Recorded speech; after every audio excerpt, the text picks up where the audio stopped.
শিবির তো একেবারে নিষিদ্ধই ছিল, এখন যদিও সব বিশ্ববিদ্যালয়গুলোতে শিবিরের জয় জয়কার, এটা আমার কাছে খুব মানে রহস্যজনক মনে হয়েছে। এবং আরেক দিক থেকে আমি খুব সারপ্রাইজ হয়েছি যে বিশ্ববিদ্যালয়ের উচ্চ শিক্ষিত তরুণেরা, আমি শুনেছি যে ভোটের, আমি আসলে এখনো মিলাতে পারছি না যে ওয়াই 4টা বিশ্ববিদ্যালয়, ঢাকা ইউনিভার্সিটি, জাহাঙ্গীরনগর, রাজশাহী বিশ্ববিদ্যালয়, চিরাং বিশ্ববিদ্যালয়, একেবারেই ল্যান্ডস্লাইড ভিক্টরি পুরো প্যানেল।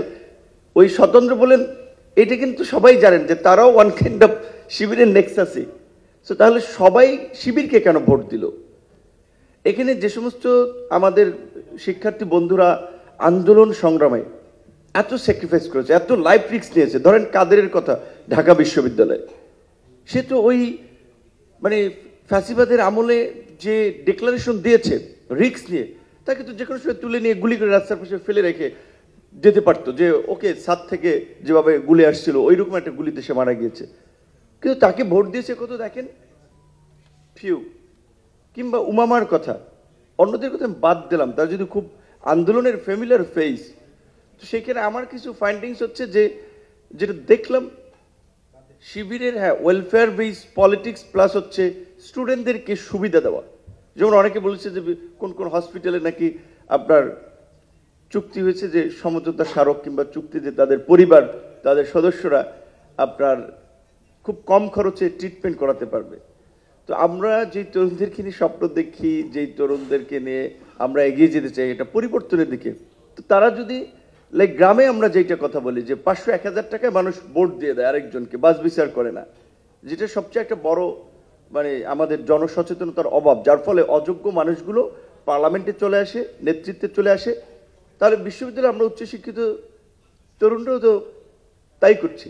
শিবির, আমার ব্যক্তিগতভাবে আমি বলছি, এখানে শিবিরের কেউ থাকলে তাদের প্রতি আমার ফুল রেসপেক্ট আছে, তাদের ডেডিকেশন আছে, কমিটমেন্ট আছে তাদের রাজনীতিতে। কিন্তু আরও তো ছাত্র সংগঠন আছে। এই অভ্যুত্থানে যেভাবে ছাত্রদলের বিপি ক্যান্ডিডেট ছিল, ধরেন আবিদ, তার যে রোল ছিল, কিংবা আমাদের ছাত্র অধিকার পরিষদের বিনিয়ামিন মোল্লা বা অন্যরা, বিনিয়ামিন মোল্লা অনেক স্ট্রাগল করেছে আমার সাথে সেই 18 সালের আন্দোলন থেকে শুরু থেকে, এবং বলা চলে এই ডাকসু এনেছে বিনিয়ামিন মোল্লা ইনন একটা সেন্সে। কারণ হচ্ছে ডাকসুর জন্য আপনার অনশন করা, এটিকে নিয়ে চাপ তৈরি করা, সে একটা কাজ করেছিল। তো তাহলে তাদেরকে কেন শিক্ষার্থীরা বেছে নেন? এখানে দুইটা কারণ আমার কাছে মনে হচ্ছে। একটা তো হচ্ছে যে শিবিরের এই ধরনের ওয়েলফেয়ার বেস একটা পলিটিক্যাল অ্যাক্টিভিটিস তো আছেই, প্লাস হচ্ছে তারা যেভাবে প্ল্যান হইতে কাজ করেছে, অন্যান্য ছাত্র সংগঠন সেটা পারে নাই, সুযোগ পায় নাই, কিংবা তাদের ফাইন্যান্সিয়াল লিমিট আছে। বামপন্থী কোনো ছাত্র সংগঠন তো বলতে পারবে না ওই চিকিৎসায় ওইখানে আপনার 20% ডিসকাউন্ট আমাদের পরিচয় দিলে আপনি পাবেন, কিংবা ধরেন ছাত্র অধিকারের ছেলেরা ওরা তো বলতে পারবে না, আর ছাত্রদল তো ওই চিন্তা করতে পারে নাই হয়তো। যাই হোক, কিন্তু আমি চেয়েছিলাম যে একটা আসলে মানে বিভিন্ন ছাত্র সংগঠন থেকে একটা মিক্স প্যানেল সব জায়গায় জিতবে, একটা ভাইব্রেন্ট পরিবেশ হবে, কিন্তু সেটা দেখি নাই। তো এইটা আমাকে খুব হতাশ করেছে।